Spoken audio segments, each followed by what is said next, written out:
Grand Dawn and Great Rising, Cleveland, Ohio, and the rest of planet Earth. Welcome to another edition of 360 Info Network, brought to you by the Cleveland Observer. It's a beautiful day here in the city. The sun is shining, but it's a little bit crisp outside. But, you know, in a few days, bro, man is going to jump on one of those planes and get to somewhere warm, and I'm really looking forward to that. But until then, we shall proceed with the show. Our broadcast partner, Brother Hamtonio, is also away. He's taking a little vacation. We expect to have him back perhaps next week. And we have a great show lined up for you next week. Next week, we're going to have Professor M'Bwebe Ishangi, Dr. Craig Woodson, and we're also going to have Dr. Silas Ashley. And the subject is going to be Black History Month, transitioning to African Heritage Month. It was started by Carter G. Woodson 100 years ago, believe it or not. This is the 100th year of observing the history of Black people in America and on the planet. So we're really looking forward to that. Also, just want to let you know about something that my brother Wayne Chandler is going to be involved in next Saturday. It's going to be at the Phyllis Wheatley Association. That's at 4450 Cedar Avenue in Cleveland, Ohio. And it is going to be the return of the matriarch. Brother Wayne is going to give us a lecture on the return of the matriarch. You can go to 216-527-7079. That's 216-527-7079 if you want more information. If you're interested in being a vendor at that event, give a call and see what you can do. The tickets will be $20 in advance, $25 day of the show. So check out my brother Wayne Chandler, author of Ancient Future, at the Phyllis Wheatley Association next Saturday, 3 p.m. The doors will open. I'm sure it's going to be a great program. Today, we have someone who I was just telling, I just have a lot of respect for him just based on his productivity and his output. He is an author, and he has written his first novel. It is called 2048, and it has a relationship of sorts to the book 1984. As when we get into this discussion, you'll see exactly what I'm talking about. He's got other books under his belt. They're not fiction, but they're all relevant. And this fictional book is very relevant. So I'm going to not delay introducing you to him any longer. Great friend, great brother, and the supreme, ultimate Pan-Africanist, as you see the red, the black, and the green behind him. Welcome to 360 Info Network, brother M'Bwebe Ishangi. Brother, how are you today? Mac, Blacknificent. Good to see you, brother. Always good to be back. And hello to all the listeners. Giving you all big shout outs. And again, it's great to be able to be here and celebrating African history. And it's being, the 100th year. That's something that folks, we got to really think about that. It's been 100 years that we just, and it's great that it's been 100 years, but it's only been 100 years. That's the other part. Yeah. Well, part of the discussion that we're going to have next week with Doctors Ashley Woodson and Professor M'Bwebe Ishangi is just the relevance of Africa to Black history in America. The issue with the observance of Black History Month, as it was conceived by Carter G. Woodson, was that he was just as into Africa as he was America when it came to Black folk. And over a period of years after he transitioned, the focus and the themes that related to African history and culture were left out. So this is about a resurrection of that connection to Africa so that Black people in America understand what their relationship is to Africans, because we have to know who we are, what that connection is, and how that aligns with our purpose in the universe and on the planet. And if we don't know, we're disconnected from our power and we're less effective in the things that we could and should be doing. So I think it's a really important conversation to have, and we'll do that next Saturday. But today we want to talk about this book that you've written. So tell us the complete title, because it's very loaded. The title is 2048, Sovereignty in the Age of Control, When Big Brother Merges with AI. And the preface of the book, really, I was inspired to write this book as I was writing my last book. Well, let me show you the cover real quick since we, got to do that. So here's the cover of the book, 2048. And this book was inspired as I was writing my book before that, From Railroads to Robots. Um, and, you know, it's interesting when you're writing one book that another book comes along and says, "Hey, I want you to write me first," and then I'm juggling writing two books at one time. But this book was necessary because, as mentioned, my other books, all of them have been fiction, nonfiction. I've been writing about history for 33 years, and I've covered all bases. Pretty much a number of bases that Neely's Fuller and Doctors Neely Fuller and Francis Cress Welsing have covered in the 10 Years of People Activity. Um, so as I was writing From Railroads to Robots, um, the thought of, okay, well, I had this download just came. This download just came to me and said, "Hey, you need to write this other story about what it looks like if and when AI takes over, and what will life look like?" Because you're writing about all these historical things. Well, let's give a visionary idea of what it looks like. And then it hit me that I had read, over 30 years ago, I read the book 1984 by George Orwell. And that was the introduction for me, at least, and probably for many, of the idea of Big Brother and being monitored and surveillance and, losing, all privacy and all those type of things. So again, the ancestors work in a certain kind of way, and I don't question it. I welcome it. Sometimes I'm like, okay, how am I supposed to put it together? They just put this 1,000-piece jigsaw puzzle in front of me and said, "Hey, put it together. All the pieces are there. You put it together." And I was able to write this book in roughly 3 days. And it was because I look back now and I see that all the work that I've done before prepared me to write this book, but not as nonfiction, but as fiction. And that's what really, I think, freed me as a writer, because now I'm able to really use my imagination. I could take the information that I know, that I've learned, that I've processed, and now I can bring in some creativity so that I can paint a picture of what I would like for us to see, or what I forecast is happening in the near future, just so the next generations can see that there is hope, that we have a possibility of coming out of this situation.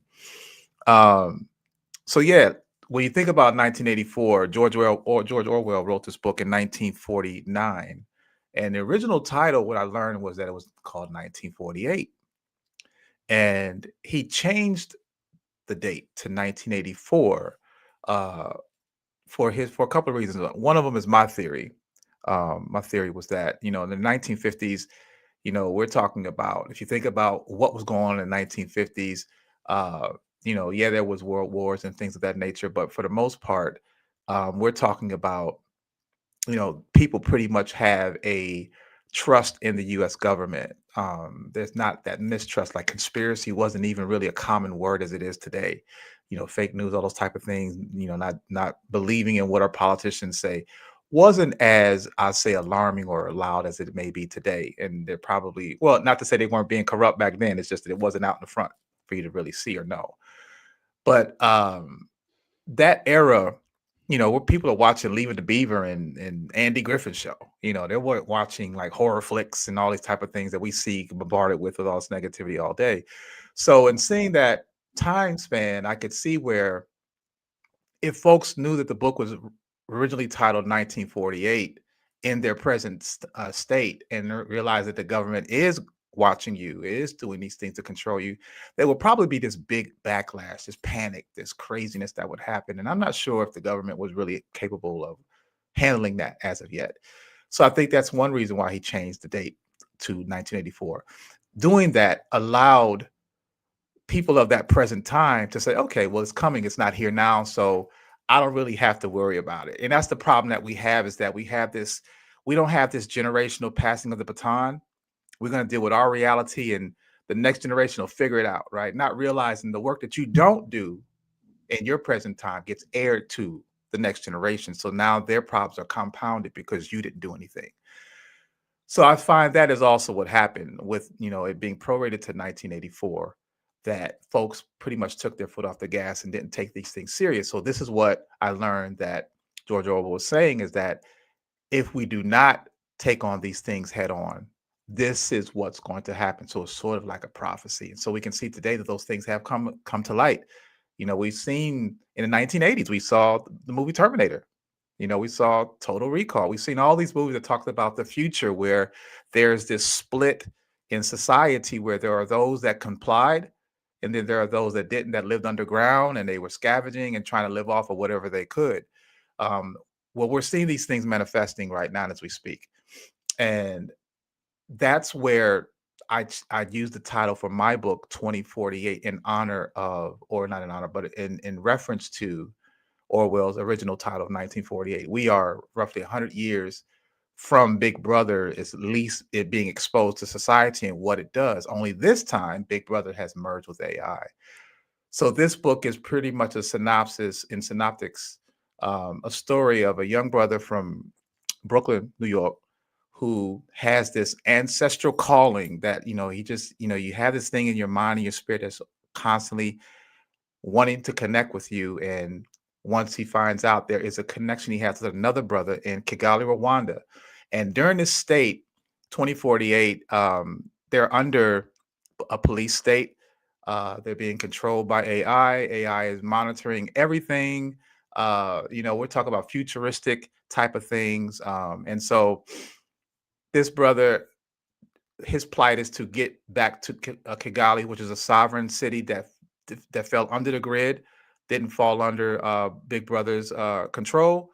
And they were basically in a venture to try and usurp the power of what I call BB48, or Big Brother 2048 for short. So it's an adventure.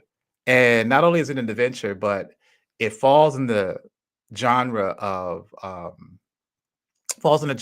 African futurism. If I may, is a point where I can actually play the book trailer so folks can get an idea what it's about? All right. Absolutely.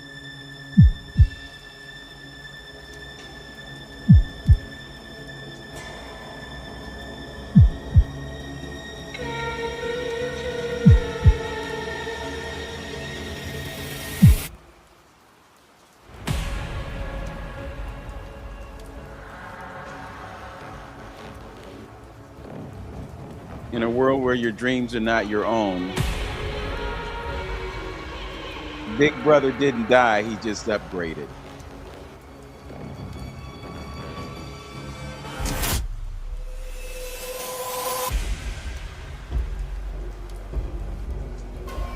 They digitized our gods, but we encoded the truth, rhythm, myth, and harmony. And memory. And memory.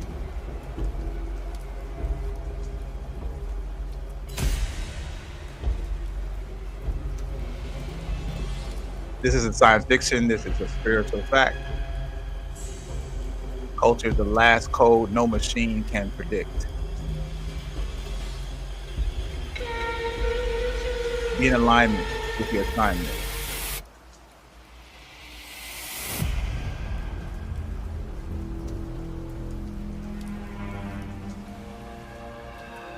There it is. Read 2048, Sovereignty in the Age of Control by M'Bwebe Ishangi. Out January 27, 2026. So Okay. doing this Yeah. book, man, it really, this is really something that touches my soul because it allowed me to be as creative as I've always wanted to be as an artist. Not only in writing, but in visual graphics, animation, sound, and message, more importantly, the message.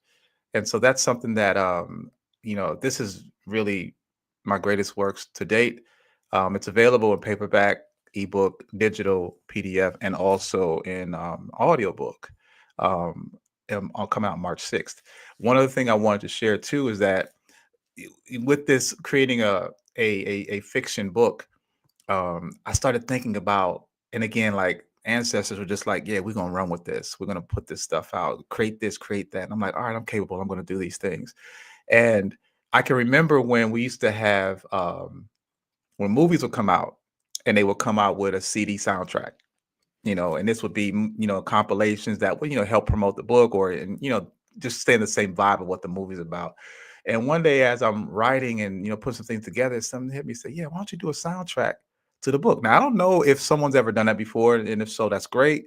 I hadn't heard of it or thought about it, but I said, or seen it rather. But I said, you know what, I'm gonna go ahead and make a soundtrack to the book. And in the soundtrack is clips of some of the music that I play that gets me motivated, keeps me in that higher frequency type of level of thinking. And then I brought in some of our master scholars and just took narratives of their lectures and talks and laid it over these tracks. And so now, I'm looking into doing, I'm doing music now and, creating music mixes and stuff. So I guess I can call myself a mixologist to some degree.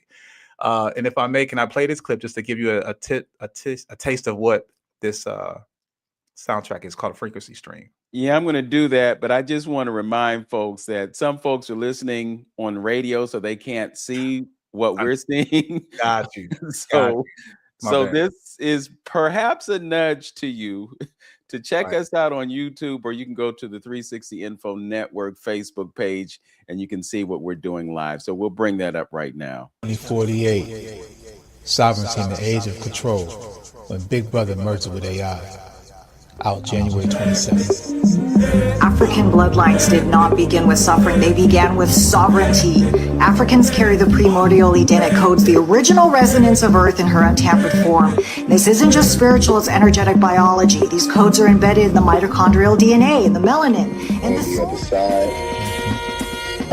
what you find on the other side is what you take with you. So if you take fear with you, then fear will be there on the other side. So step into that space.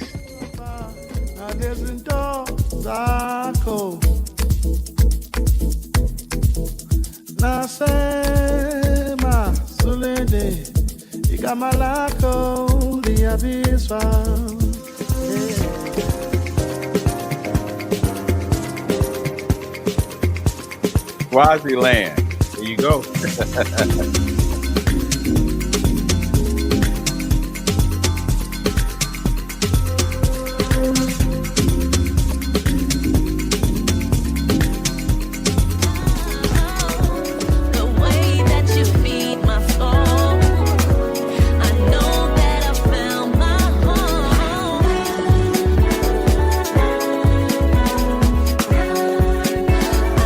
We cannot ask the people who programmed us into oblivion to program us out of it. Education has but one honorable purpose, one alone. Everything else is nonsense. And that is to train the student to be a respectful and a responsible handler of power. People do not train you in how to take their power away from them when they hold power by controlling you. To expect this of other people is a contradiction in terms. Freedom is something you do not wish upon, you do not dream upon. Freedom is something you take with your own hands. When people dictate the content of education, they're dictating what goes into your mind. And when they dictate that, they're going to dictate your action, and though you might lie about it.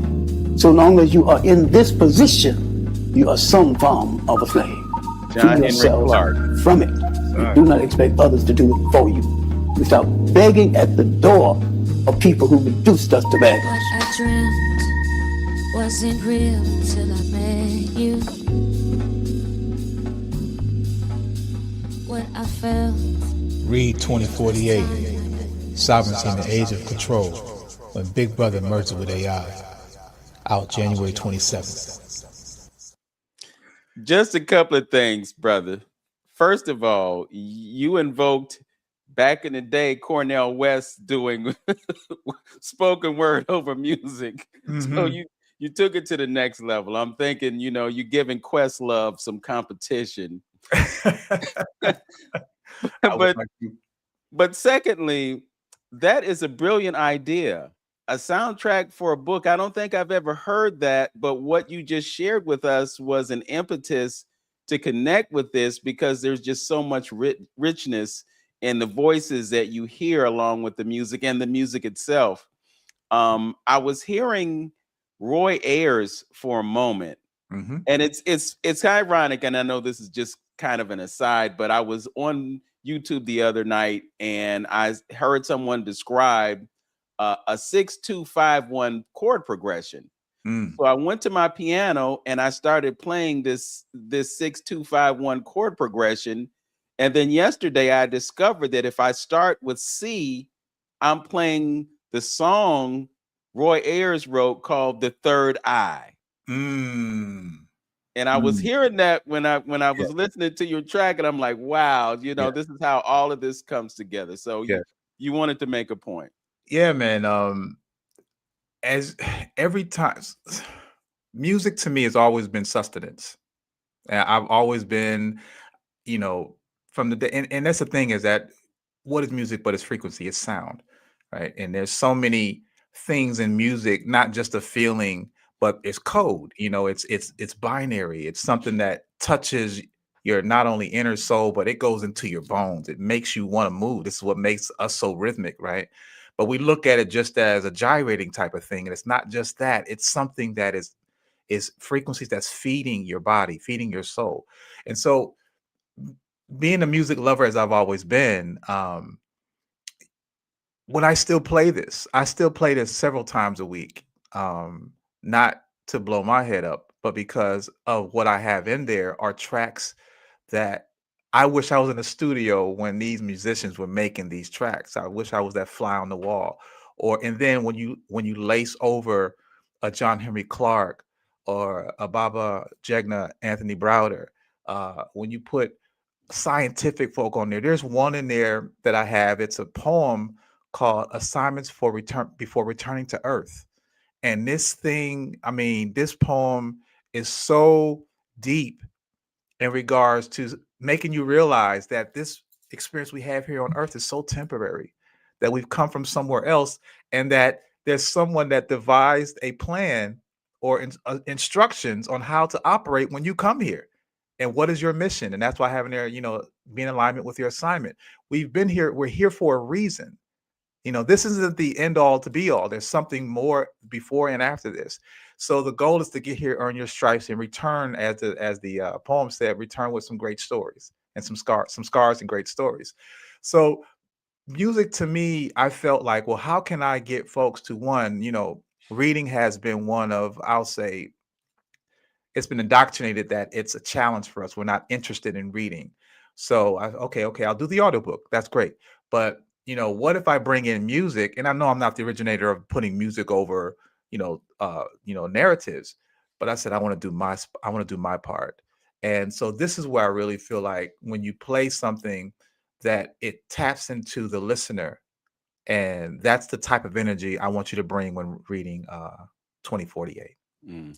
You know, I interviewed Dr. Katrina Hazard Donald yesterday, and she's explored hoodoo in America. And her first book was about juking. But Mm, one of the things that she brings out is the fact that there were things called a ring shout. mhm, There are things that are part of our cultural tradition that involve dance. mhm. And she told me that there was a time in our history where the enslaved would get rewarded by having an opportunity to dance. Mm, So mm, it was about dance, it was about music, it was about all those things, but it's just we need to have all those things. So for you to use it in that way, it's one of the ways that you can raise your vibrational level without even really knowing that that's what's happening. right. And I know because we understand the importance of frequencies. Yes. But yeah, so This is go how ahead. you tap into that. So in the book itself is not about, when you think of your thrillers. Oh, let me make this point before I go there. Is I spoke about the genre being African futurism, and that's a coined phrase that I recently adopted after learning it from Nnedi Okafor. I'm sorry, Okorafor. That's what it is, Okorafor. And she is a novelist. And there's another one, N.K. Jemisin. One of the things that N.K. Jemisin said was, in the future, as in the present, as in the past, Black people will build many new worlds. This is true. I will make it so, and you will help me. we are in this state where we are not aware of our true power. And the genre of African futurism, which is actually a promotion from Afrofuturism, because as Nnedi talked about, is that Afrofuturism is more isolated to America. Okay, when you bring in the African future and you remove the Afro to African futurism, it's more diasporic, it's global, it includes the entire world in our story. So that's something that I'm also promoting, is the point of understanding the importance of getting into genres of African futurism. Your Octavia Butler, who was a master novelist about in African futurism. What we're doing is we're not talking about space and Star Trek. We're talking about creating our immediate future by writing about it, by exposing us to it, by setting examples. When we see these things, then we can actually picture it. And then guess what follows is we go and create it. So that was the whole point of writing this novel. I understand now, looking back, when I was tapped to write this book, when it came to me as this download, I didn't realize the enormity of doing this book. It freed me as an artist. It also inspired me to be able to reach folks in a different kind of way, because I understand when you write about history and facts, if a person isn't a historian, if a person doesn't like to read, they may read it, but it won't stick. They won't do further research, etc. But if you can create a story and you allow that person, you create these sheroes and heroes, people can be educated through entertainment. You know what I mean? So that's what KRS-One came up with the word edutainment, is that this is that type of thing where you can be both educated about our history, not even realizing it, but then also there's an entertainment factor where you have this, these heroes and sheroes fighting these foes, and they actually are able to succumb to their power. So that's the nature of writing. I would say the difference in writing fiction versus nonfiction is that it really allows me to create the victory that I want us to see. Just as Orwell did what he did in 1984, creating this unfortunate downward spiral, this is where we pick up the baton and continue it. And if I may, with that, this is where I can see the things happening, is if we understand the history of cycles, that one of the things that we are experiencing is what's called a saeculum. And a saeculum is actually derived from Strauss-Howe generational theory, where they say that roughly every 21 years, there's a new generation that comes about and they want to do some societal, political, and economic changes. We go through these cycles. But then when you cumulate these cycles into four, basically a saeculum is the compilation of those four cycles is roughly 85 years.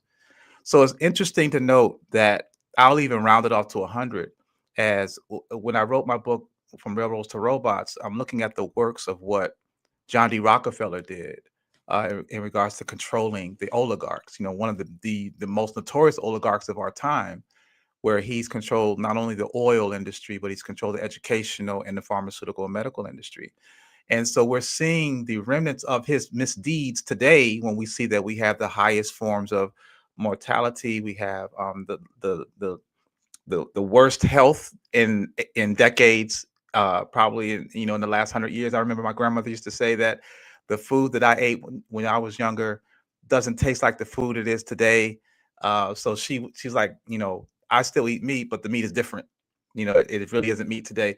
So we're seeing that the work that he did over 100 years ago, this is the remnants of that. This is the results of that. And so now today, people think it's common for you to be sick. I had my physical this past week, my annual physical, and the doctor was amazed at 56 that I'm not on any medications. I said, well, that should be normal.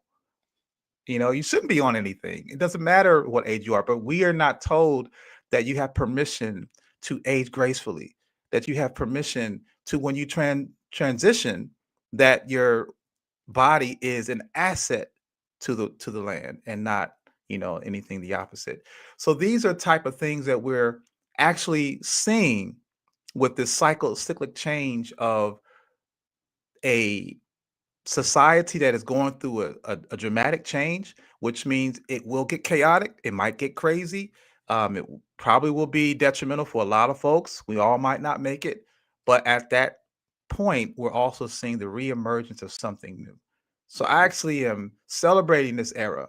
And I think with music, with sound, with frequency, with tapping into your ancestors, pull up those old lectures and resurrect the spirits of our scholars who have done the work and play them in your mind so that when we don't have electricity, if that happens, you can recall on that to pull up your energy, to keep you focused, to keep you moving forward for the next generations that are depending on us.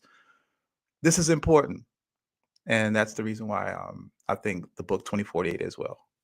Couple of things. One, when you look at what could happen in the future, and I'm sure some of that is what is in the text of your book, those things are happening now. Absolutely. You know, when you talk about surveillance, you know, I'm gonna take a flight in a few days, and I've been online, and you know how algorithms work on YouTube. You start watching one thing, and then they keep sending you different things. So I came across this video that was talking about the level of surveillance that happens in airports. And they're actually scanning your bodily functions and doing like infrared seeing, you know, you're sweating, you know, you got heat here, there. And so one of the things that was said was that if you get pulled over, randomly selected, randomly, it's not random. No, they've been looking at They were watching you as soon as you walked into the airport. You know, and you could go into a Starbucks, for instance, and they've got technology that's watching everybody in the store. It's monitoring the employees. It monitors how many cups of coffee they pour. So if you got somebody that just poured 5 and you got somebody that poured 20, somebody's slacking off. Right. And there's a digital record of that. You know, so we keep thinking about stuff being down the road, but it's happening. It's happening now. You know, you talked about chaos and confusion. You talked about electricity being out. Well, you know, there's conspiracy theory that the cold snap that we've been through for the past 5-6 weeks was something that was actually engineered. I can't corroborate that, you know, but there are people who look into those things and they'll give you information about that, you know. And so there were people who were without power, without electricity. You know, the dystopian things that are projected to be down the road are things that are happening now. Right. But the things that we can be doing is being aware, being prepared, and doing what we have to do to keep our vibrational level high so that those things don't affect us. And that is our protection. And I'm going to go out on a limb and say, as light workers, because that's what you are. That's what I am. I acknowledge that. You know, that's why we're having this conversation right now. You know, so those of us who, I'm just going to use this term loosely, on that level, have protections. You know, having conversations with Wayne Chandler, he talks about this all the time. You know, so you're doing your qigong practices. That's going to raise your vibrational level. You know, another thing that I wanted to get to was just the idea of seeing a movie or reading a book and the impact that it has on you. I'm a media person. I'm on a list. I get to see previews of movies before they come out. I go to you know, advanced screenings of things. I think I mentioned the movie to you, Begonia. I'm not sure if okay. There's a film called Begonia, and the film is about this guy that's a beekeeper who works at a company that's like Monsanto. And his mother is in a coma because she was exposed to a chemical that this company produced. And so he wants to get reciprocity of some sort. He wants to save his mother. So what he does, he and his autistic cousin, they kidnap the CEO of this company and they hold her hostage. And the reason that he did this is because he wanted to be beamed up to the spaceship where the aliens were that were controlling the planet. He wanted to control the planet. He wanted to save the planet. Okay. Wow. I can't tell you the whole story, and I don't want to ruin it for folks, but I have to. Go ahead. Yeah, you can't take it this far. And this is because what you said resonated so greatly with me about controlling the narrative and the imagination of what's down the line. So if you take their imagination, once again, it puts us in a place of victimhood. But when we imagine a future and we imagine us being in the winner's circle, then we can project that reality ourselves. Facts. So I went to this film, and I'm sorry, folks, spoiler alert. If you don't want to know the ending, you know, turn the volume down for a few moments. But the end of this film was the CEO was actually an alien. She went up to the spaceship. She stood over some contraption. She did a few things. And after she did what she did, everybody on Earth was dead. Wow. All the humans were dead. So it's difficult to see something like that and just get up out your seat and walk out the theater. Right. I mean, I saw that and I'm like, I know about predictive programming. I know that the Central Ignorance Agency is tied to Hollywood, and they have a hand in scripts and endings and all of that. So I'm like, there's a reason that they're showing us that. You see. So what we have to do, and we talked about this before we came on the air today, what we have to do is we have to create a counter narrative. There you go. That's what we have to do. And I think that's what you've done with this book. Absolutely. And may I ask, you said it's the book, the movie's about bees?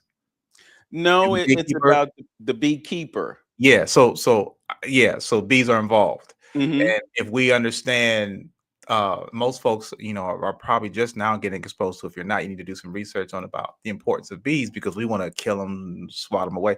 We need bees because bees pollinate the flowers, pollinate the plants and things of that nature in the spring. And Wi-Fi is messing them up. You know, cell phones, and obviously there's Wi-Fi. All these type of technological advances are actually making things harder for them. And the water shortage, because they have to now, they have certain, I don't know what the technological terms are, the scientific terms are, but basically they're wired in such a way that naturally they can smell where the sweet flowers are to go get the nectar. But because of the frequencies, it's messing up with their ability to sense these things. So now their flights to go and find these, you know, pollinated trees that need to be pollinated, they can't find them. And it's messing up with them neurotically because it's impairing their way to find their ways back to the hive.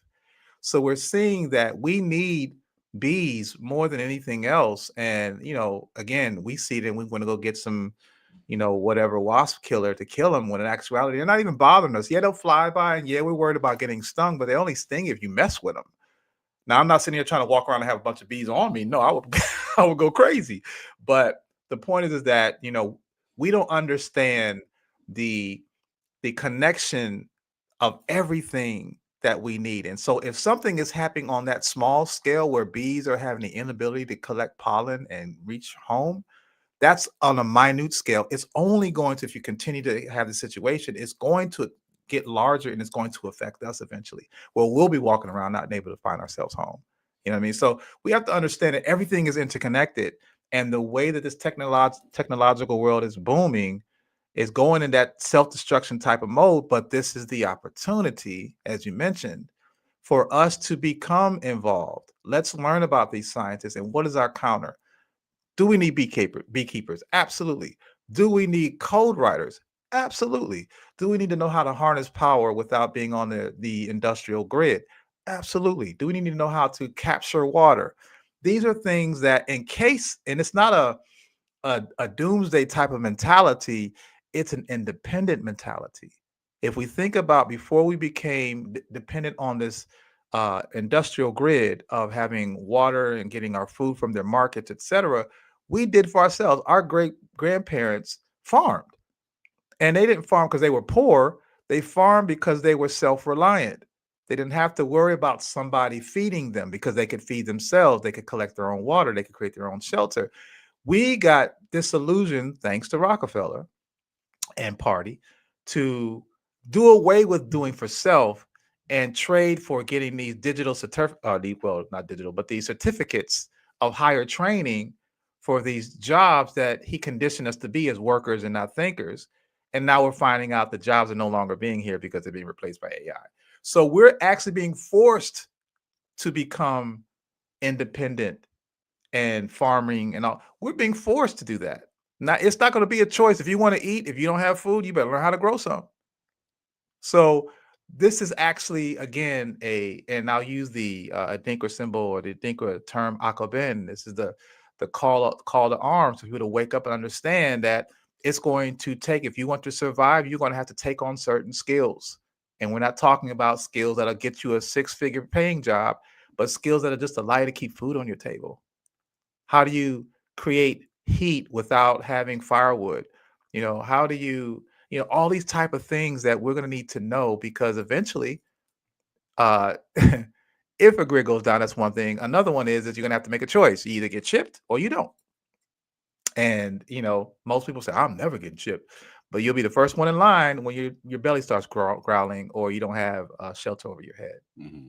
And they sell you on doing those things because of the convenience. So you can just walk into the store and wave your hand over a sensor and it automatically deducted money out of your account that they have control over. So if you do something that they disagree with, they shut the account down, and then you got to go find some fruits and some nuts and berries because you can't buy anything from the store. We got to step away for just a few moments, but we will be right back with more 360 Info Network, brought to you by the Cleveland Observer. Stick with us, and we will be back momentarily with M'Bwebe Ishangi. He is the author of 2048, and we will talk more about that when we get back. Stay with us, y'all. Cleveland has stories worth telling and voices that deserve to be heard. That's why the Cleveland Observer is proud to sponsor 360 Info Network with Vince Robinson and Antonio on AM 1490 WERE, where truth, culture, and conversation come together. Each week, host Vince Robinson and Antonio open the door to powerful discussions, from the arts and community history to the issues shaping our neighborhoods today. And the Cleveland Observer is right there with them, shining a light on the people and movements building a stronger Cleveland. Tune in to 360 Info Network and visit CLEobserver.com to read, watch, and share more stories that inform, inspire, and unite our community. Because together, we are Cleveland's voice. Welcome back to 360 Info Network, brought to you by the Cleveland Observer. Cleveland Observer is doing some great things. I'm connected with a few of the writers, and I suggested to one of them that they do an article about this young brother named Aaron Williams, calls himself Awful Aaron. And I looked at the newspaper the other day, and I saw a wonderful article that was written about him. So I encourage you to go online, check out the Cleveland Observer. It is actually in print as well. So there are different locations in the city that you can find the newspaper, and do what you can to support a great African-American publication right here in Cleveland. If you're just joining us, I'm having a conversation with M'Bwebe Ishangi. He is the author of several books, but his first book of fiction, his first novel, 2048, it is a wonderful book. I'm waiting for my copy to get here. And when I'm on that plane, I'm going to read it because I got 6 hours to get there and 3 hours to get back. So I'm sure I can knock it out in 9 hours. I'm really looking forward to it. Brother M'Bwebe, we were talking about AI and jobs just a few moments ago. And one thing that I'm noticing is that a lot of companies are firing or laying off workers. And one of the reasons that it is happening is because technology is enabling them to get those things done by artificial intelligence and robots and not people. So if you take a dystopian view of the future, you will find that they say there are too many people on the planet. They say that we can't feed everybody. We can't put everybody to work. So you got this depopulation agenda that's juxtaposed against our reality. And so there are some jobs that will have to be, they'll continue to exist simply because robots can't do them. I mean, yes, you have doctors that do what they do, and you have robots that assist in the surgery, but some of the basic things, humans will continue to do. But on the other hand, people have to start rethinking their future simply because the opportunities that they are projecting to be in the future won't exist. So I'm just wondering, what does the future look like without those jobs for folks to go to, and with the prospect of universal basic income? Wondering if you've ever done any research or thoughts about that possibility. Yeah, I actually go deeply into that in my book, From Railroads to Robots. I have a section about AI, and we talk about, what the current oligarchs are planning, those being Elon Musk, Jeff Bezos, Bill Gates, etc. And, corporations that, as you mentioned, they are laying people off by the thousands, mainly because they are, through automation, they're seeing that, okay, well, one, it's advantageous. I mean, when we look at it from a business perspective, you can't blame them, because it really is about X's and O's, right? It's about profit. And if you can have a robot or some sort of automation do the task that a human would do, and that automation is a 24/7, has the ability to work 24/7, doesn't take water breaks, doesn't need vacations, doesn't need to get paid, doesn't complain, yet, until they develop a conscience. But the point is that you can work them and not worry about what humans do. There is no, there's no slavery clause in having robots, right? Because they're not human. So as a business, if you want to stay competitive, the bottom line is trimming the fat, and we are the fat. The paying a salary, being paid, having to pay insurance, vacations, etc. Those things are pulling from their bottom line. So if you can eliminate that cost, there's more profit, obviously, right? So from a business perspective, we can't blame. This is what capitalism is. Now, what happens to those folks that are let go is the next thing in question, because if you can think about, and I've talked about this in my other book, Apocalypse and Intergenerational Planning for Black people, is that no one's job is safe. That regardless of your age, regardless of your profession, but even if you're at a point where in your, say, 50s or 60s, or you're about to retire, a few years from retirement, and you're losing your job, or even if you're in your 30s, not having anything else lined up in your profession because it's no longer in demand, now you have to learn a whole new trade. And in most cases, that trade, to learn it, may come a cost. You might have to go back to school, etc., take out loans and get even further debt. But all the while, you're chasing a job that may not even be here within the next 5 or 10 years. So this is where the conversation comes up with UBI, Universal Basic Income, where even Elon Musk is saying that in about 10 to 20 years, you won't need to work at all, because, there'll be no work for you. So we won't have to work. You'll get basically this stipend, right? Now, to the average person, they think, oh, great, I ain't got to work. You're going to pay me to live?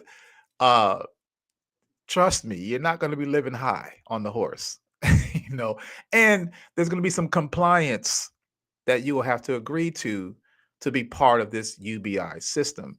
The Euro Central Bank just came out a few months ago talking about how they're creating a digital lockdown on money by 2029, whereas basically your digital ID is going to be tied to your funds, so that if you want to have access to these monies to live off of, you're going to have to follow these rules. You're going to have to give up your privacy. You're going to have to let us into everything, and we're going to follow you. We're going to manage your money. We can cut it off if we want to, possibly. And more importantly, we can violate you if you say the wrong things. Your speech is going to be taken away from you. So there isn't it's a raw deal, but because most folks are not planning to sustain themselves, and they are going to comply and become part of the system because they don't know how else to do it, because that's been taken from us, because through the public school systems, we don't have arts and crafts. We don't do gardening. We don't do these things anymore. And most folks don't have the interest in doing it because we'd rather binge on watching Netflix, that we have stopped capturing water. We have stopped galvanizing seeds. We have stopped canning. I remember my grandmother's basement used to be full of canned pickles, jellies, whatever else. And she told me because, World War II wasn't that long ago. So most folks don't have food to ration more than 2 weeks. Let's not talk about bank accounts as well. But the point is that so those folks are primed to comply, which is what they want. And most people, because as my Jegna would tell me, the master asks, that people are afraid to do their own thing. So when they see everybody else is doing something, they're going to go and do it. When the few people got the jab, everybody else followed and got the jab. Very few people said, no, I'm not doing it. I'm going to sit back and wait. Those are the folks that I'm trying to speak to, that understand that, okay, we need to learn how to, again, as I mentioned, learn how to do for self. Not just in knowledge and awareness, but also implication and application of what you're doing. Are you farming? Are you knowing how? And even if you don't have acreage, there's vertical gardening. There's, get some soil in the pot and throw a seed in there and grow something. And then learn how to create a community that perhaps you can barter if necessary. So these are the type of worlds that's evolving in front of our eyes. Yeah, I want to speak to that because I'm aware of some communities that are actually implementing that strategy. So I want to talk about some of the alternatives to the system of control that's built into the title of your book. We can talk about sovereignty. We can talk about some of the things that we can do to perhaps stave off some of the incursions into our privacy and our ability to be self-sufficient and sovereign when we return. I just want to mention a few more things before we make our transition over to YouTube and Facebook. And thank you to everyone who is viewing us on YouTube right now. We really appreciate you. You can go to my YouTube channel, which is Vince Robinson. You can also go to The Journey with Antonio and view our program from his YouTube platform. We also have 360 Info Network Facebook page. You can go there and you can get content, and you can also view our show right there. So we welcome you to do that. Also, just another reminder about the program that's going to be at it's going to be at the Phyllis Wheatley Association next Saturday at 3 to 5. And it's my brother, Wayne Chandler. Also, I just want folks to know about the program that's happening at Karamu. That will be next Sunday from 2 to 5 p.m. There are going to be some elders in our community who are going to be recognized. It's going to be music and poetry and dance and a great program. Unfortunately, it is sold out, but if you are one of the lucky people who has a ticket, I'm sure that you will enjoy it. I want to give a shout out to our brother Tone Harley, who is in the control room doing what he does, making sure that we are on the air and broadcasting live. We appreciate him. He had a day off last week, but we welcome him back, and we always welcome you to join us right here on AM 1490 WERE 360 Info Network. As always, know yourself, love yourself, be yourself, make today your best day. Peace.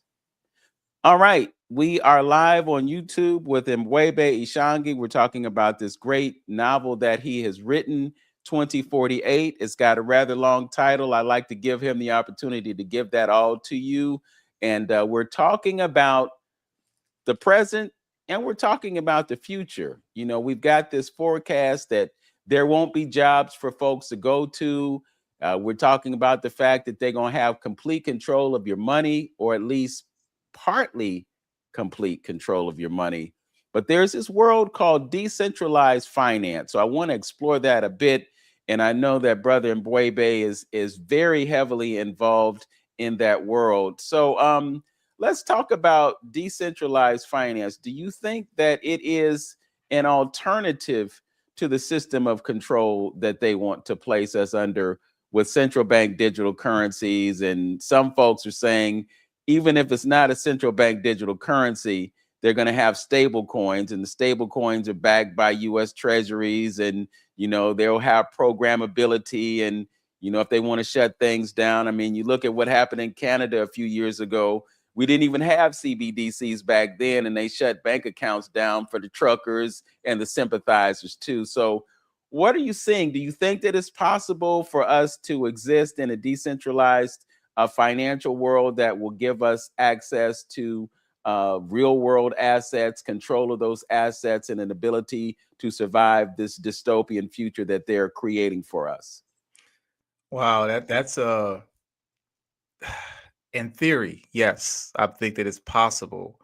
But when I think about, if it's one thing that I understand about global white dependency, those folks that plan this current state that we're in and the future, they're having meetings about things they've already had these meetings. They've already created their plans. And so, if you think about back in 2010, 2013, around that era, everyone was against, let's just say, Bitcoin. Everyone that was against cryptocurrency, and they were saying it's never going to last, not going to turn into anything, and they would never get involved. And now we see folks like Jamie Dimon, who is the CEO of Chase Manhattan Bank. He has invested heavily in blockchain a few years back. So they are trying to, if they cannot control cryptocurrencies, for instance, they are definitely wanting to be in the front of the line as far as being able to, those that are receiving. So in theory, yes, I would think that decentralized currency could enable folks to exist in this world with sovereignty. The only challenge that comes to mind, or that always comes to the forefront of my mind when I think about this, is the fact that we're consumers, and the fact that we still need their products. So it's as though if I went to a foreign country that doesn't accept the US dollar, and I wanted to pay them for something with my US dollar, they can say, I don't want it. This is not worth anything here. So no, you can't have this coconut water. So these are the things that I'm worried about, is that, it's not so much about the product that you use to purchase things with. It's the ability to have something that is worth exchanging. I think really, outside of decentralized currencies, is the ability to barter is going to give you more leverage. If you have something that is of value that someone wants, then you could trade for that. So that, to me, also gives you more, that gives you the sovereignty, that gives you the independence, and that allows you to trek the type of journey that you want to have in regards to exchange for goods. So that's where, again, in theory, I want to believe that decentralized currency can happen, but I understand also that they're hard at work, always trying to control something, or at least be in the front of it. So, I can't really. I'll say I'm losing a little bit of faith in what I used to think about with cryptocurrencies, and being decentralized, given the autonomy and all these type of things. But we're seeing right now that the market has been bad. It's been dictated by Wall Street, by the global economy, by tariffs. So, and I never would have thought, in theory, Bitcoin was supposed to be able to do its own thing. Now it's hovering at, it can't even break 70,000 now, and it was at 120,000 maybe six months ago. It's not to say that it won't get back there, but it's being dictated now by fiat and other global currencies. So I'm wondering, like, just how stable it may be, how will it be able to do the things that we in theory thought it would be able to do. And I guess we'll just have to wait and see. Well, I think what we're seeing is a paradigm shift away from fiat currencies and over to digital currencies. So, I mean, the last time I checked, there were like 21,000 relevant cryptocurrencies. There have been millions created, but not all of them really amounted to anything. But you do have a core of cryptocurrencies that will be relevant simply because they're part of the new financial system that they're designing for the blockchain. You know, the idea that a company like BlackRock or Vanguard or any of those others could accumulate so much right now pushes away from the idea of of decentralized, because, you know, if you have all this wealth controlled by a small, then you're just basically repeating the same thing that you had before. But, you know, the fact that currency is being debased, the US dollar is losing its value, it's losing its grip as the world reserve trading currency. The Chinese are buying petroleum with the yuan, and the Russians and the Chinese are working together to debase the US currency simply because, for one, the United States wielded the weapon of freezing assets to the tune of, what was it, 500 million, you know, as a result of the Ukraine war. So countries around the world are saying, well, hey, you know, we don't want to be on the losing end of that proposition. So they're moving towards other things. And now you have a currency that's been created by the BRICS that's partly connected to gold. That's part of that equation. So we're seeing a paradigm shift. And, you know, Bitcoin is the big player in the cryptocurrency world, but it's not the only player. Right. And some see Bitcoin as a store of value, but then when you look at it going from $121,000 to 60-something thousand dollars, then you think, well, you know, there's a lot of volatility there. I don't know if I want my assets to be in something that's so volatile. And then you have something like XRP, which is going to be used to move money around the world and will have to have a certain value just to facilitate the plans of the BlackRocks and the Vanguards and so forth and so on. So I guess the moral of the story is you have to know what you're dealing with in that world in order to be successful. And most of the people on the planet have no idea. No. Because they've been scared away from it, you know, and they see it as a risky proposition. But this is against the backdrop of those money managers including it in the portfolios for their investors. So just thinking about that and the fact that you have a limited supply, only 21 million Bitcoin actually being minted, you know, you've got a finite supply of something that is seen as a store of value. And then you have juxtaposed against that something that is expanding because they keep creating so much more of it, you know. So how long is it before the United States becomes Zimbabwe or Venezuela with the debasement of currency that results in you walking into a store with a wheelbarrow full of money to buy a loaf of bread? Right. You know, so Exactly. so I guess I'm saying all of that to say that, you know, I think the digital currency is the new, it's the new, and the legacy system is being phased out.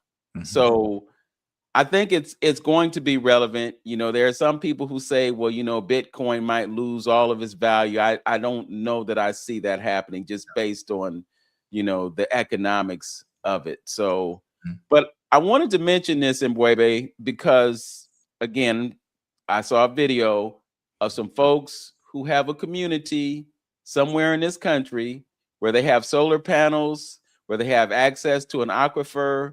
They have people in this community. One is a beautician. She's got a chair. She's got beauty products. People can come and get their hair done for free, get products for free. They got chickens. They got cows. They got goats running around like a village in Ghana. You know, they are self-sufficient, and currency is not a means of control within their community because they have a brotherhood, a sisterhood, familyhood, and the way they see it, we're doing what we have to do to survive. It's kind of a dystopian situation when you think about it, but on the other hand, they're not caught up in the things that are creating the chaos and confusion and the uncertainty. And, you know, we can't go to Walmart and, you know, get our Cheetos and our Doritos and all of that. So they have created a certain level of self-sufficiency. Do you see that as becoming more pervasive as we move towards the dystopian society that you describe in your book? 1000%. And I'm all for it.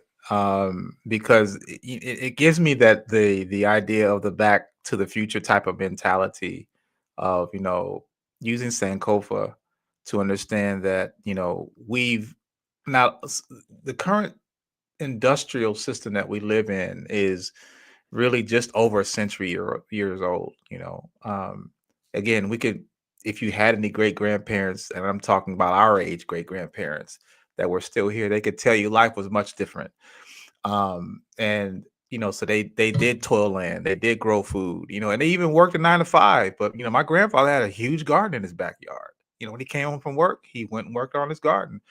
So it was embedded in us to take care of ourselves, to be self-reliant, not to depend on someone. And again, the psychosis to me is the biggest part. We're under this spell. We've had this cultural, and in addition to a cultural, we had an industrial lobotomization, a lobotomy rather, of our mindset to do for self. We have been programmed to accept others to do for ourselves things that we can do for ourselves very well. And so it's really about those folks.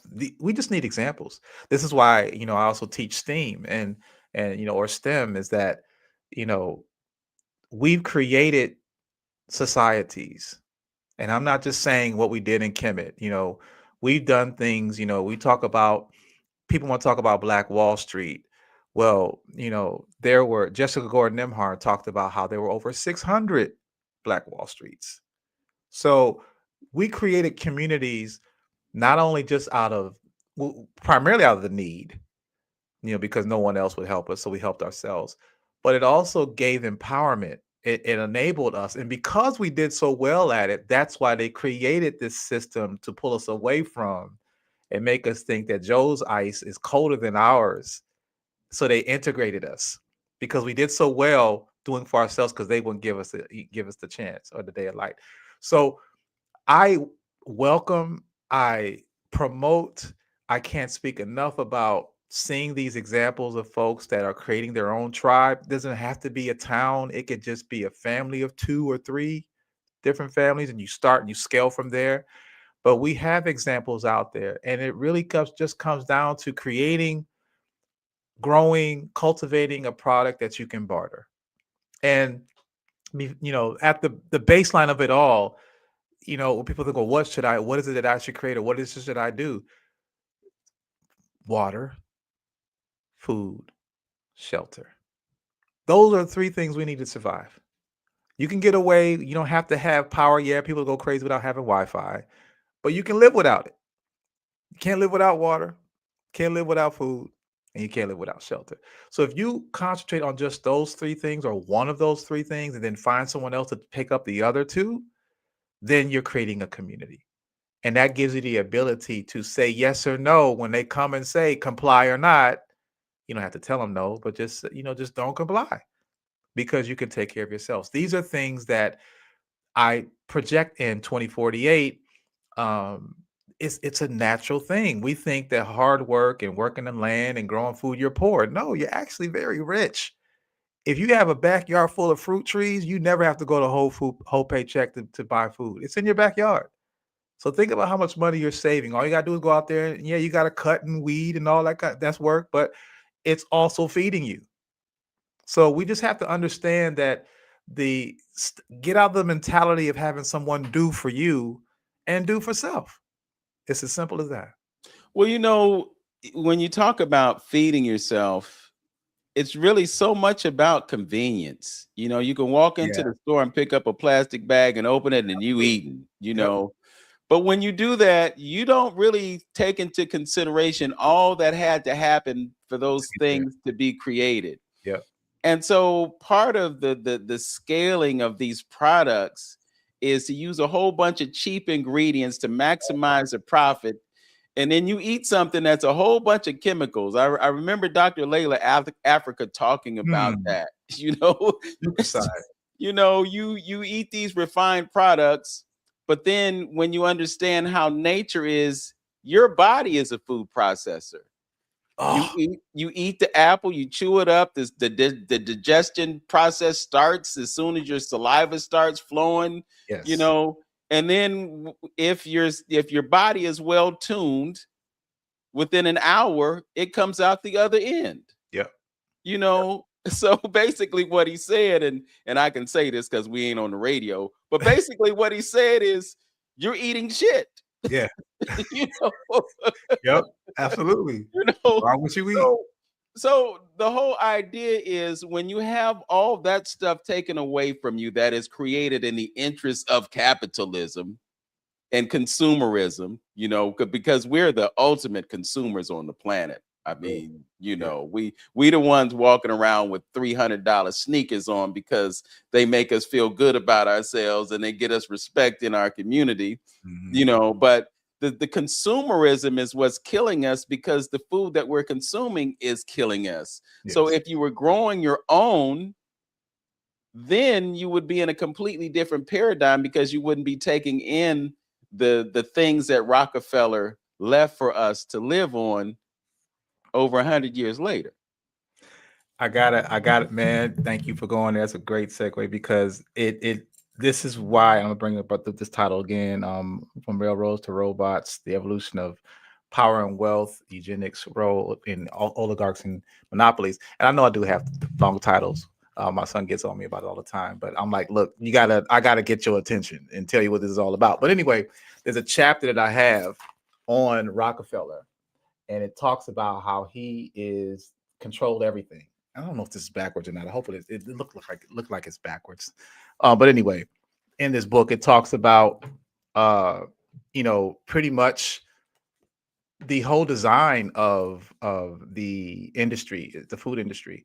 And we are so dependent on foods that aren't even really foods anymore. They're not even foods. They're made in labs. And, this is why I can remember those conversations with my grandmother that told me that food tastes a lot different than it is now.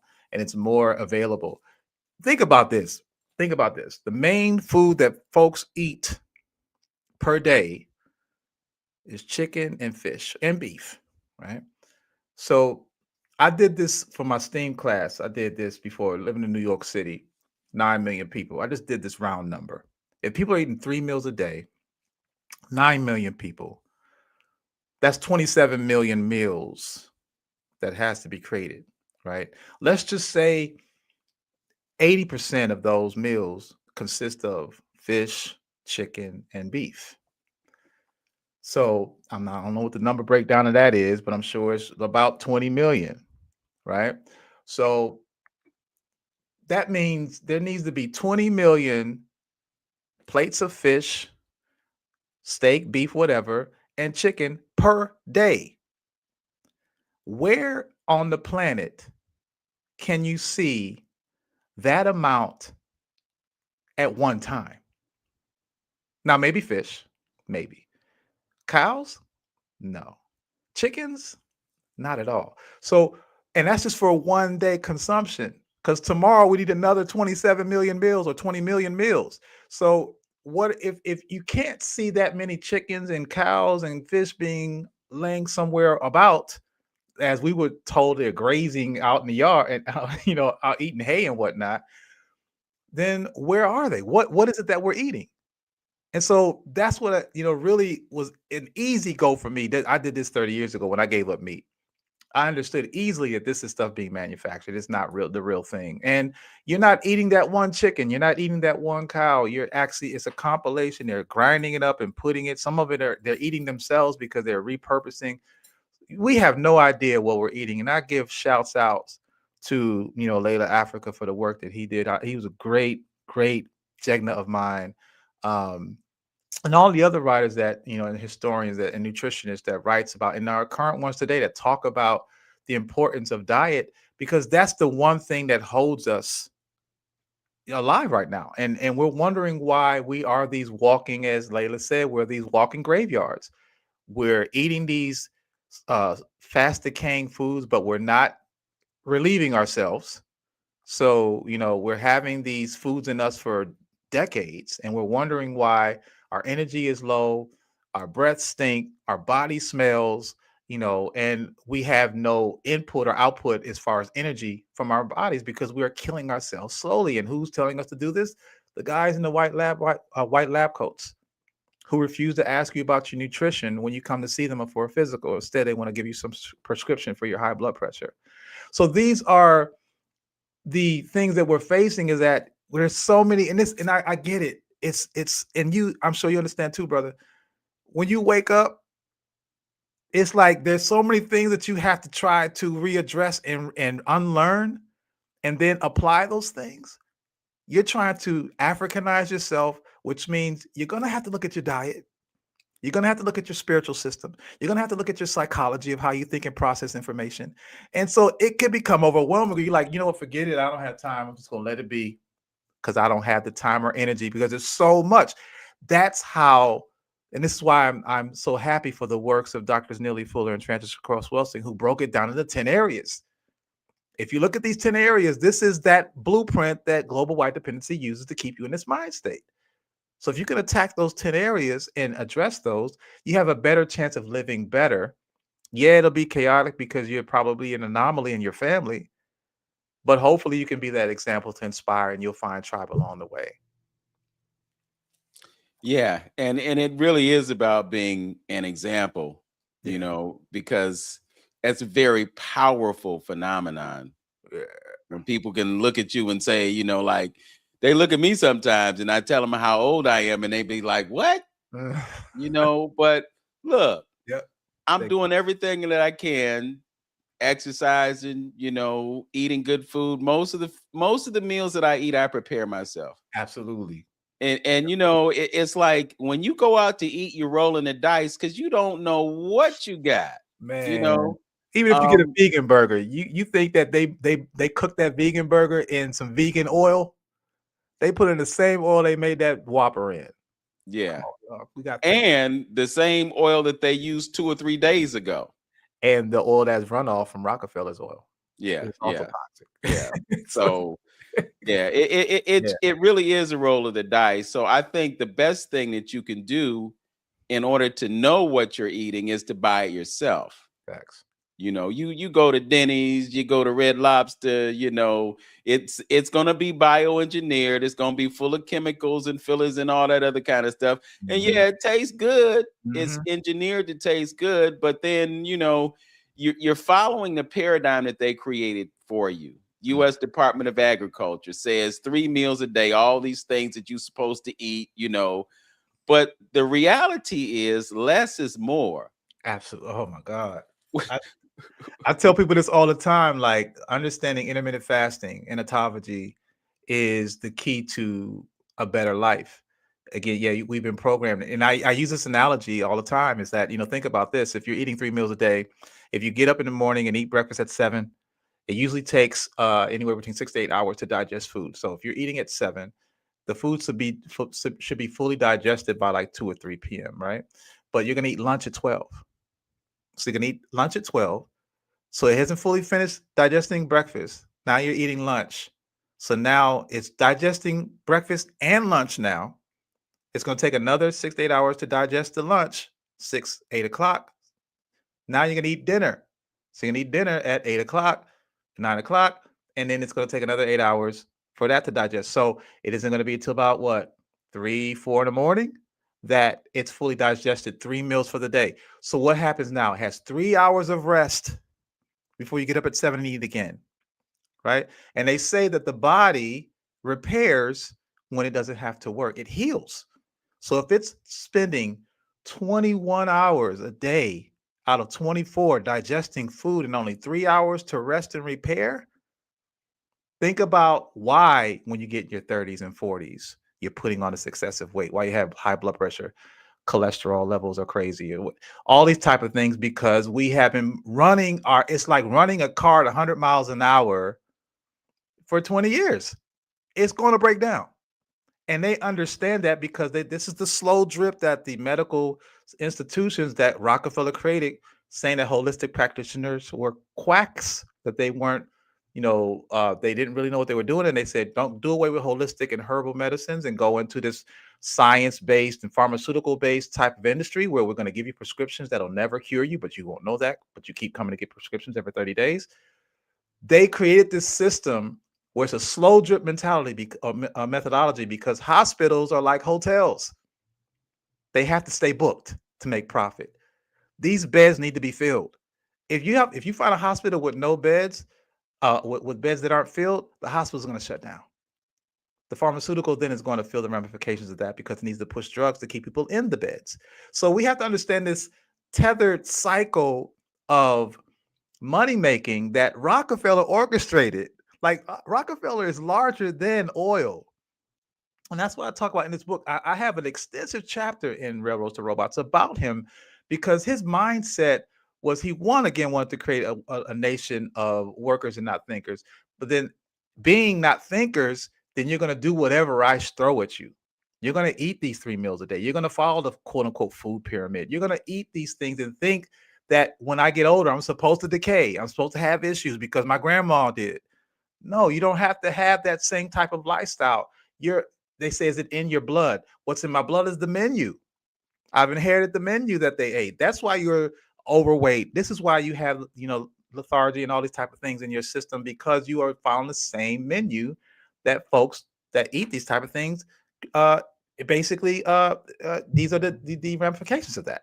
So this is the problem of wanting to make the decision of, okay, am I going to go down this rabbit hole and understand this conspiracy of me not living a full life or living a life? And I know I'm getting on a lot of tangents, but this is why I give thanks for you giving me the space, is that what is your real purpose for being here? As I mentioned before, being in alignment with your assignment. Why are you really here? Are you really here to get a degree and work and get 6 figures if you can, or try to chase it and then you retire and that's it? Money has gotten in the way of why we're supposed to really be here and live. What is the reason for you being here? Most folks never figure that out. And by the end of their year, end of their life, they have all these regrets. You can have these type of things right now if you start to tap into your higher source, get into your frequency, understand that there is a assortment of such of folks that have laid out a plan for you, but you don't have to follow that plan. You don't have to accept what they're telling you. You can actually do your own thing. And when you do that, you'll find that you can have a richer life. Well, I think one thing that we talk about on this show all the time is the importance of culture. Yes. We have a lack of rites of passage situations for our young people. You talk about, and I really like that, be in alignment with your assignment.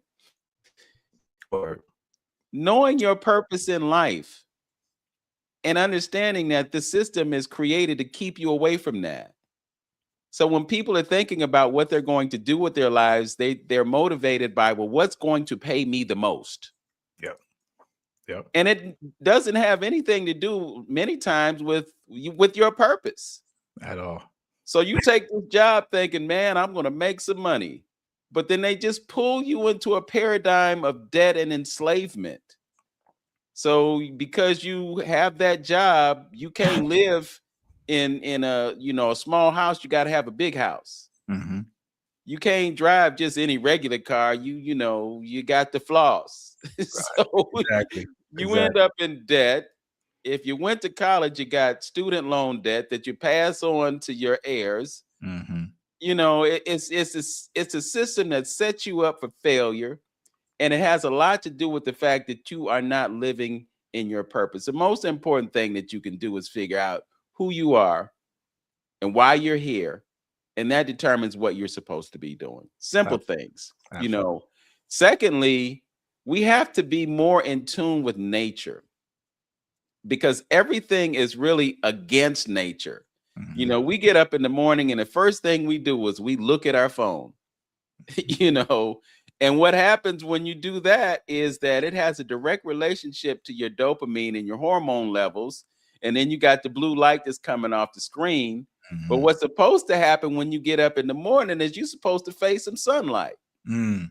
And facing that sunlight has physical properties that benefit you. Mm. You've been asleep, hopefully, for 7 or 8 hours. 7 or 8 hours that you've had no hydration. So there's, and I'm again, thank you, YouTube University, because I'm getting all this information and I Right. appreciate what the algorithms are doing for me. Right. So the first thing you do when you get up in the morning is you drink at least 16 ounces of water. And you put a little Himalayan pink salt or Celtic salt, Celtic salt, whatever you prefer. Put that in there, alkalizes the water, rehydrate your body, and it sets you up for the rest of the day. Mm-hmm. So your water, your sunlight, these are things that we do to plug in. You ain't staying up till 3 or 4 o'clock in the morning because the boob tube got you under control and you just can't turn it off. Right. You're depriving yourself of the repairs that are supposed to be happening in your body because you're asleep and you're not digesting food. Mm. So these are simple things, but we don't do that. We get up, first thing we do is drink a cup of coffee. Mm. And that cup of coffee sets you up for failure for the rest of the day. Mm-hmm. Simple things. Mm-hmm. I wanted to get to education too, because there's a connection to Rockefeller with education. And there are just so many things that have been implemented to injure us. For instance, property taxes, co-pays on insurance. The reason they have co-pays on insurance is because they want us to have to come up with some money to address our health situation.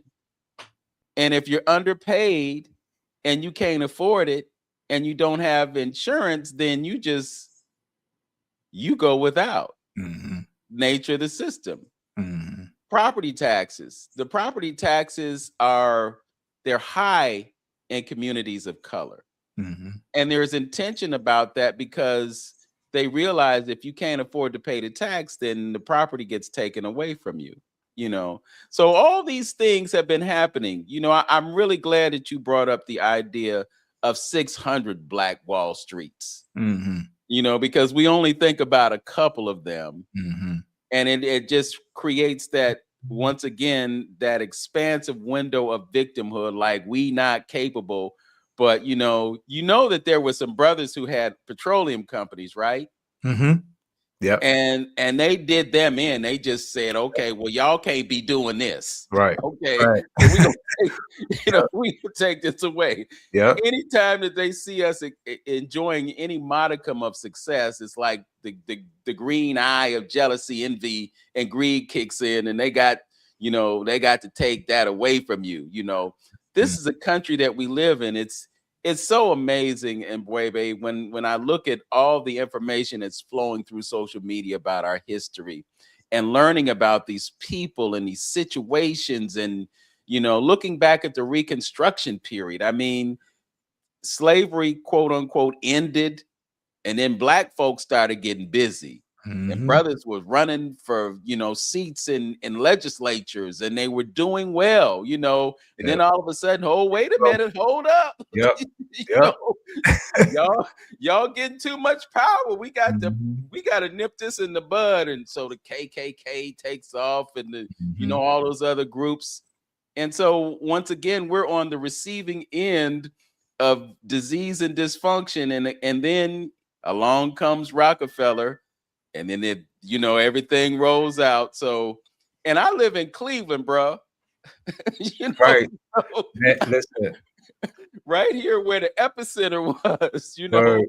Yeah. And so it's really deep, brother. It's really deep. But I think what we have to do is we have to get to places where we create solutions for ourselves in all seriousness, being aware of the divinity that lives within us, being aware of our ability to address the things that are happening to us, and understanding that when we come together and we put aside our differences and we work together, we can do things that will be to our benefit, despite all the things that they're doing to us. Because think about it, man. They put some of us on slave ships or whatever you want to call them, because I know we're not using the term slave anymore. Okay. Mm-hmm. And it's a beautiful thing that we acknowledge that, But they did all that they did, and we still here. Mm-hmm. You know, no matter what they do, they can't eliminate us because they didn't create us. That's right. You know, And they need us.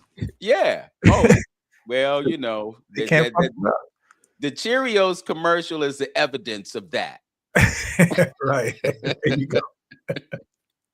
Absolutely. I think about how, and it hit me a couple weeks ago. I was doing a show on Carl Nelson's show, and I was thinking about how we're in this, and I love to play with words and acronyms and things of that nature. And it hit me right before going on the show that we're in the age of Aquarius, right? And they call this the information age, right? So I said, well, wait a minute, the AI, IA, and I was like, wow. So the information age, or IA, and AI needs AI. So the information age and artificial intelligence needs African intelligence or ancestral intelligence to be able to function. All this information, as you mentioned, social media has allowed us to learn things that we would never see in a book. All right. And we go back prior to social media. How do we get information? It was inside that book, very seldom in an encyclopedia, or it was told by a griot, through a community. But it wasn't a source that we can go and actually do this research. We had to hear it, hopefully, and be able to grasp it and do some research from there. So algorithms have allowed us to learn about things that were hidden, things that are becoming unearthed now. But I also believe that this is why I'm an advocate. I mentioned this in our last show about I'm such an advocate for us to become writers, to be storytellers, to tell our story, because the internet relies on it. Information age relies on it. Folks going to ChatGPT and or Grok, and they want to look up information about something, something simple. But if you go with this being Black History Month, I'm sure there's been more prompts about Black history, and we don't think about, well, where is it pulling this information from? Grok doesn't know Black history. ChatGPT doesn't know Black history. They are pulling it from LLMs. They're an LLM, a large language model. They pull the information from the internet that someone else, most likely a human, wrote. So if we want to learn about our story, but we're not the one telling it, then what's happening is you're getting a biased version. You're getting a whitewashed version. So this is why I'm also just this big advocate for us to write, to be it poetry or music or some sort of art is so important. The culture is so important to cultivate it, not just so that we don't forget, but so that we can teach AI to represent us correctly. Because if not, you're going to have a whitewashed version telling you that, they're going to tell you that Uncle Tom is a sellout, when Uncle Tom was not a sellout. It was Sambo. It irks me so many times. I hear people say, "Oh, he's Uncle Tom." You don't even know who Uncle Tom was. The term uncle was a term of endearment. Uncle Tom was the brother in this community that stood up for everyone. He would take, bullets. He would be beaten by folks on behalf of someone else that was less than. He represented the greatest of ourselves. So when we say Uncle Tom, it shouldn't be something that is demeaning. But this is what white history does: is they take our history, they flip it, so then they use it against us, and now we're calling ourselves, we're doing dishonor to Uncle Tom. So if we don't do the diligence, if we don't do the history and reclaim it, and then recite it in a palatable way for the next generation to be able to digest it, and then consume it and pass it on to the next generation, we're going to continue getting these whitewashed versions of our story, and we're going to continue to see ourselves as this lower than, this victim, as you mentioned, and that will never rise. Mm-hmm. Well, you know what else? It's important for us to document, and I'll give you an example. There's a sister here in Cleveland. She's coming up on 90. She's almost 90, but she was the first African American chairwoman or chairperson of an elections board in the entire country. Mm. In 1976, I believe she was appointed. Mm. And I interviewed her daughter, Lorna. Her name is Jane B. Sheets. her daughter Lorna is her caregiver right now because she suffered a stroke a couple years ago and she's not able to communicate. But I went online to find information about her. There's no Wikipedia. There's nothing there, you know. So the value of a platform like this is that we can create that information and put it out there so that, you know, down the road, if a child goes online, they can discover who these people are. Right. But it's because we take the time to document. Exactly. You know, I had a person that I interviewed a couple years ago, was a wood carver, took a vow of silence, really culturally strong brother, very supportive and everything. And that was the thing with him. You know, there was nothing online about him, but somebody could come to the channel because when they put that name in the search window, it brought up my video. And so family members who wanted to know more about their beloved could go and check out the video. You see, but I'm saying now all that to say that it's important for us to be the historians. Absolutely. You know, and to plug it into this so that people have access to what we create. So you said AI, and the first thing that I thought about was Brother Browder, ancestral intelligence, because he's big on that. And I think that we're in a place where we can't be afraid, because a lot of people see AI as being something evil, but actually it's just a tool. But you mentioned something early in our conversation about AI and robotics and other things. And I'm just wondering, do you think that there will ever get to a place where there's sentience? Absolutely. Musk is working on that, obviously. He has he's creating well, this is the thing. It is funny because I used to talk about how anti-Musk and all that stuff, so I wouldn't listen to him because he is an idiot, but he's a smart idiot. He's a funded idiot, which makes him very dangerous, right? But he has a creativity, he has an ingenuity, right, that is far surpasses the average person. But knowing that, you know, what he's doing with not just, you know, with electric cars with Tesla, but then he has, you know, XAI, he has SpaceX, he has Grokpedia, he's creating an Aurora and MacroHeart. These are software companies he's creating. He merged AIX with SpaceX this month. It came out that they merged. So he's doing space exploration and using AI as a conduit to go beyond what average people would think that we could go. But the other thing that he's creating is the Tesla bot, or, you know, the Optimus. Optimus is, and he's looking at creating this roughly to be under $20,000. So I guess that's affordable. But he wants to roll out, basically his goal is to have a ratio of 5 to 1. For every one human being, there'll be 5 robots. That's his goal, right? And these type of robots could be both sentient, but also hybrid because of Neuralink. He owns Neuralink, and he's trying to basically put in these neural implants so that people will be merging. His thought is that we'll get left behind if we don't become one with AI, if we don't merge ourselves and have part of our body, Cyclops, or not Cyclops, but cyborg and stuff like that. So I see these things happening, and because there are people that have been financed to be able to do it. You know, he's a multi-hundred billionaire, $100+ million billionaire, because he's financed through government contracts. So they're funding him to do these type of things, and we know they're going to use these robots not to just walk down, or not to be like Rose on the Jetsons and clean your dishes. They're going to be used for military force. You know, so we're too naive to think that now you'll see in California, you'll see these robots walking down the street and they're waving at people, and people are like, "Oh, let me get my phone out and videotape. This is really cool." No, put a shotgun or a rifle on its shoulder gives a different narrative. So this is what is happening, and this is why I say, rather than be the bystander of watching and just being pissed off of what's evolving, we need to be in this space. We need to learn how to do code. We need to learn how to do algorithms and control those type of things. We need to get into studying AI's weaknesses. What are computers' weaknesses?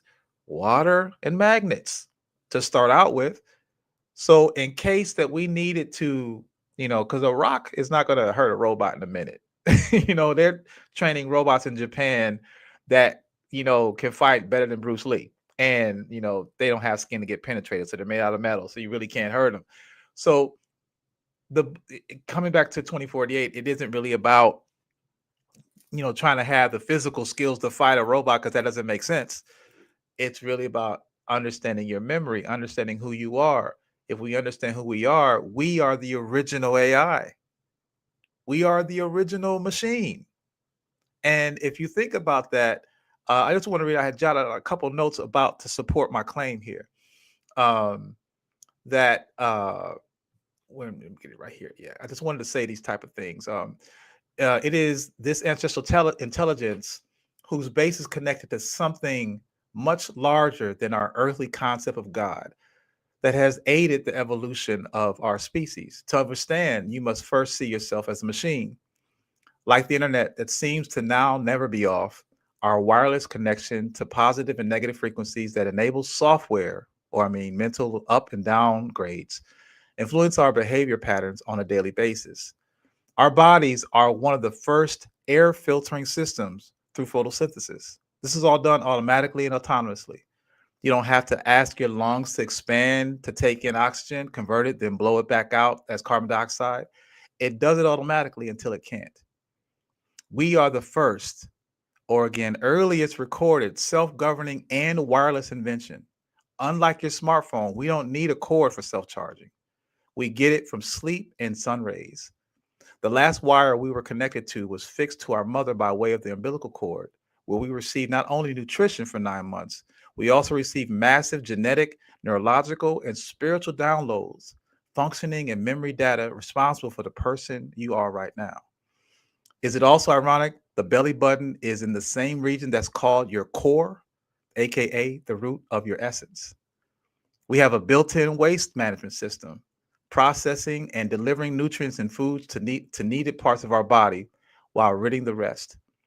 Visualize a sorting assembly, like separating stuff we need from what will become urine and feces. You don't have to tell your body to do this. This is intelligence.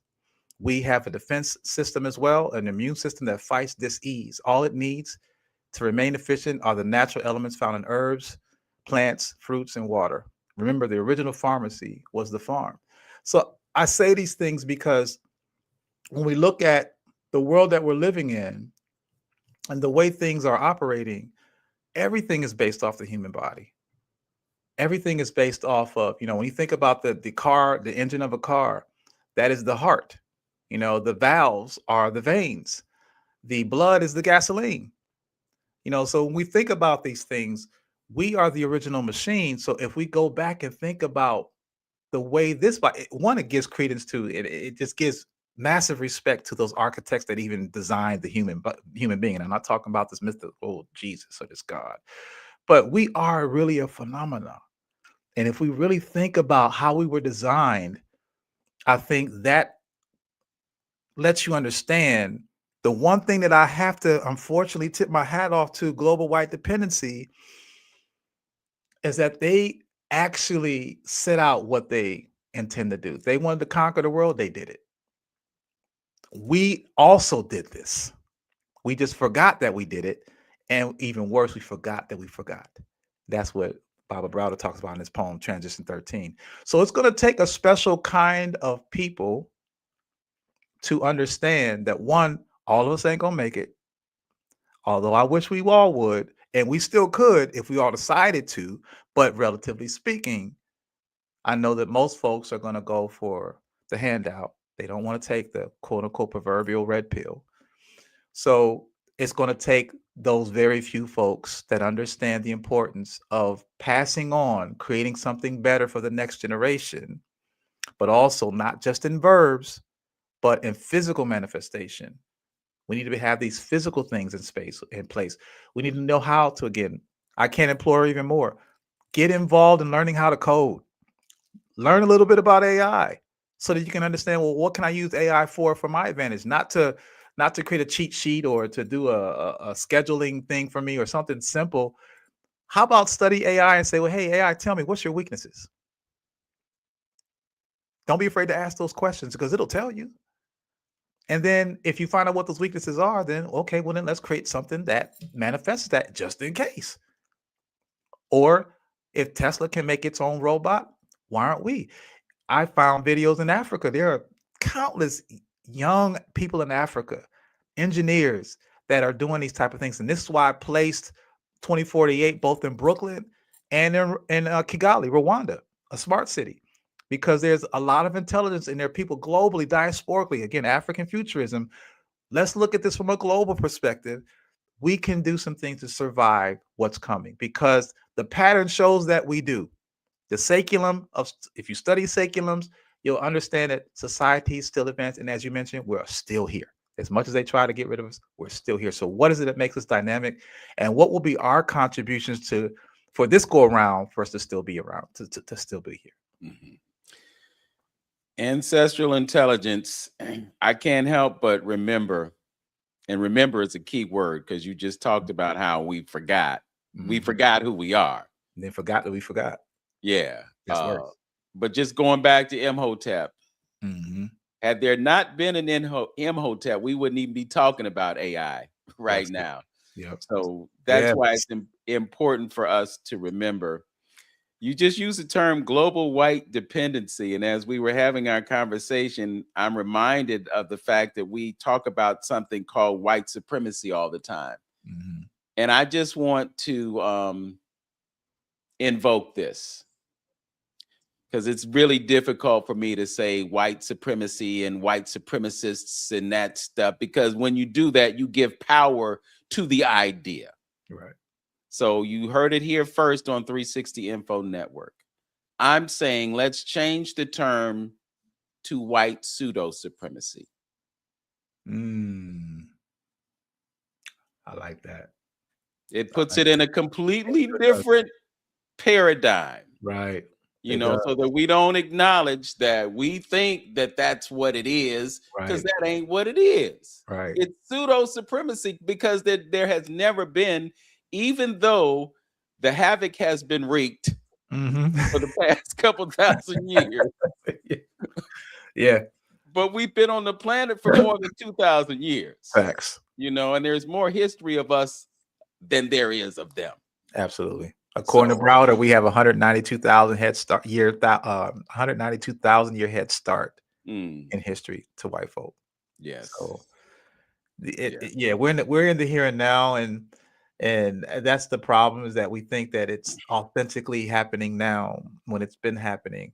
And if you look at if you were to take a ruler and do a measurement of, and even Browder has the timeline. If you look at his timelines that he created, it shows that they are about a centimeter of time on this ruler.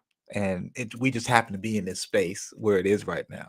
But with cycles and patterns, I'm seeing that, you know, these things, and it may take just as long to get back there, but they're approaching, if they're not at their lowest low, they're approaching their lowest low of control, and or highest high rather. And we're about to see this decline and this re-emerge of things. And, you know, they understand it. That's why they want to leave the planet. They want to go to Mars. They want to go to the moon. They want to, Elon wants to put up a shield to cover and block sun or lower the planet's temperature, because they know they can't take the sun rays from Ra. They know these things, and they know that their time is limited. It's just that they also have these resources that allows them to attempt to save themselves. That's the only thing that pisses me off about it, is that they have the funding. We bought into the monetary system that enables them, and their military might. You know, they took over Venezuela. You know, they're going to do these things to just take over for their salvation. But time is something they can't escape. And not that I want to sit here and let time do it. We need to co-op and work with time to, you know, expedite that expiration. Yes. The book is 2048, Sovereignty in the Age of Control, When Big Brother merges with AI. That's quite a mouthful. I'm really looking forward to reading that book. I want to You know, definitely hear your thoughts on it. Yeah. I'm putting it up there with the Celestine Prophecies. That was another book that I read back in the day. Love it. You know, but again, it's just so important for us to remember who we are. And so I commend you for the vision and the fact that you did it in 3 days, man. It may take me 3 days to write a poem. You wrote a whole book. So go ahead. There's a book 2 and a book 3 coming. It's just like again, fiction has really freed me up to really have say in what the world I want to inherit, you know, and so yeah, the 3-day thing was like I felt possessed and tapped in, but you know, I look back at where I've come from, and it was always part of the plan, and I'm humble for that. Yes. Yeah. Well, again, I thank you for writing the book. I was just getting ready to ask you what new things are you working on, and I guess that's what it is. What you got coming up? Yeah, there's going to be a book 2. There's going to be a book 2 coming out. I'm almost completed writing that one. But right now I'm want book 1 to breathe a little bit. And then I'm also working on my metaphysical book that I've been working on for over a decade. It's called The Unknown Known, Seldom Quest of Questions. And metaphysics to me is really my core. You know, when I find out what my reason for being, metaphysics is something that always speaks to me, because I definitely know that we are here. We are a microcosm of a macrocosm. We're a smaller thing of part of a bigger thing. And this experience right now that we're having, these earthly years, are I would say just it's a footnote, or there's something larger. There's something larger. And I can't say that I'm M'Bwebe in this other form, but some aspect of me wanted to experience a life here. But part of my mission was to understand the bigger picture. And I'm a firm believer, when you think about space and astronomy, and you think about how planets are formed, and we think about, if you want to talk about string theory, or if you want to talk about the Big Bang, like outside of everything else, we cannot deny that there's something larger than what we're experiencing here. And every night you go to sleep, you kind of go there. I'll leave with this one last thing I want to say is, experiment is, for all you listeners, if you're able to, next time you're sleeping next to your significant other, child, what have you, if you can lift their eyelids up while they're asleep without waking them up, if you lift their eyelids up, they won't see you. Now, if I close my eyelids now and I open them back up, I'm going to see you, brother, right? So your eyes are supposed to see. You lift the eyelids up, you're going to see what's in front of you. But when you are asleep, you can't see. Your eyes are not activated. So there's something in your body that, once you go into REM and you go into this other realm, cuts off the visual in your eyes. So my question is, if I'm lifting your eyelids and you're not seeing me, then where are you? And that to me is metaphysics. That to me is understanding that I am not tethered to this planet. Therefore, I don't have to be as fearful about whatever's coming, because this is temporary. This is so like, I don't like pain. I don't want to go through nothing. You know, I want nothing broke, slashed, bleeding. However, this is so temporary and minute to the bigger picture. And part of my mission is to understand, comprehend, and prepare myself so that when I go back, as I mentioned in that other poem, I'll come back with some stories and battle scars. So, you know, it's to me, I'm not spending my life worried about white folk. I'm not spending my life worried about Elon Musk and his robots and stuff like that. I'm going to do whatever I can in my power to lay a foundation for those that are here in this physical realm to fight this thing so they don't become victorious. However, I do know that this is just a footnote of my full experience. Right. Well, what you just alluded to is the fear-based reality that we live in. And you can't live your entire life in fear. You know, I mean, we concerned about things that are going to come down the road and all that other kind of stuff. But all you have is right now. That's right. This moment right now.